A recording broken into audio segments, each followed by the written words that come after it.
ட்ரேடிங்ல கன்சிஸ்டண்டா profit வரணும் அப்படின்னு நினைச்சீங்கன்னா நான் சொல்ற விஷயங்கள்லாம் ஃபாலோ பண்ணிக்கோங்க.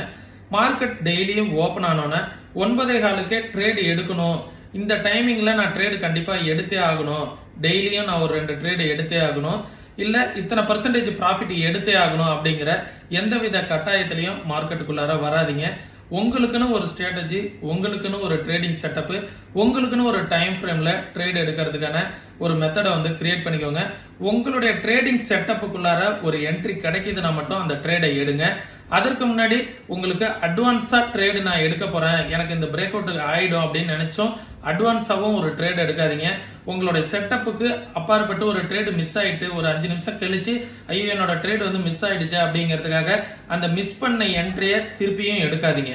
திருப்பி மறுபடியும் இன்னொரு நாள் எப்ப அந்த என்ட்ரி கிடைக்குதோ அப்ப மட்டும் ட்ரேட் எடுங்க. இது போல ட்ரேட் எடுத்தீங்க அப்படின்னா உங்களோட ப்ராஃபிட் ரேஷியோ சக்சஸ் ரேஷியோவும் இன்க்ரீஸ் ஆகும்.